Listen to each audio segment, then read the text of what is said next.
নমস্কার বন্ধুরা, দীপাস কিচেনে আপনাদের সবাইকে স্বাগত। আজকে আমি থোড়ের তরকারি করব ছোলা দিয়ে। তার জন্য থোড়টা একটু সেদ্ধ করে নিচ্ছি প্রেসার কুকারে দিয়ে। নুন আর হলুদ জলে আমি এটা ভিজিয়ে রেখেছিলাম যাতে কালো না হয়।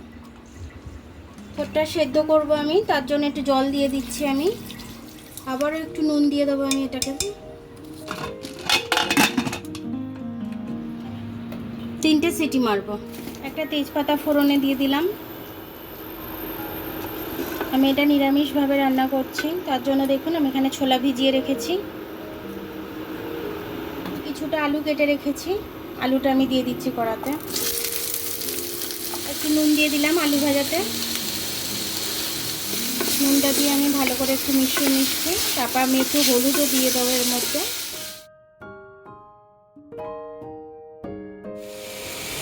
লঙ্কা এতটা নিয়ে নিয়েছি আমি, আদা নিয়ে নিয়েছি।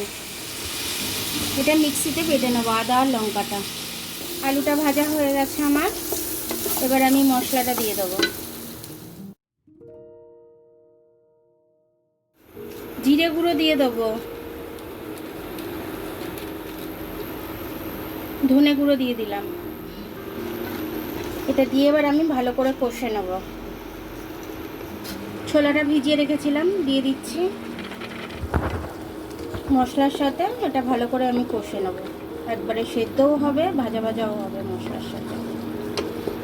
এটা আমার কষা হয়ে গেছে, এবার আমি থোড়টা দিয়ে দেবো।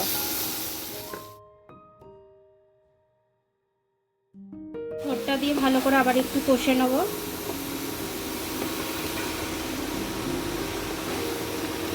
থোড় সেদ্ধ করা জলটাই দিয়ে দিচ্ছি।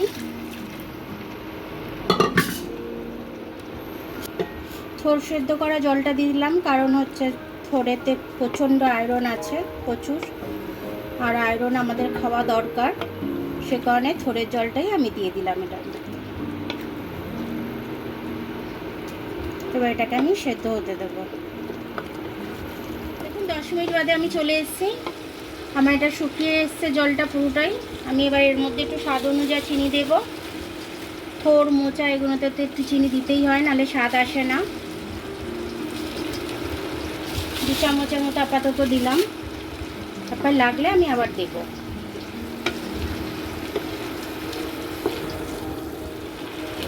একটু গরম মশলা দিয়ে দিচ্ছি।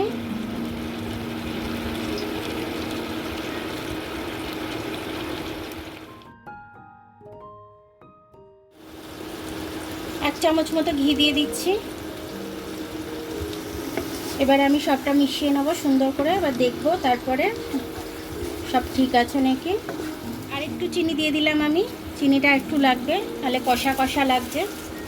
একটু নুন দিয়ে দেবো, নুনটা কম আছে। এবার আমি সবটাকে মিশিয়ে নেবো সুন্দর করে।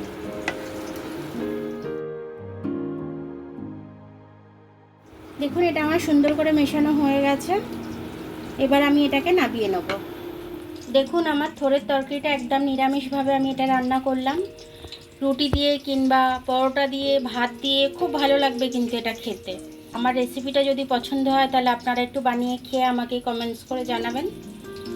আর আমার ভিডিওটা যদি আপনাদের ভালো লাগে তাহলে লাইক, সাবস্ক্রাইব, বেল আইকনটা একটু টিপে দেবেন।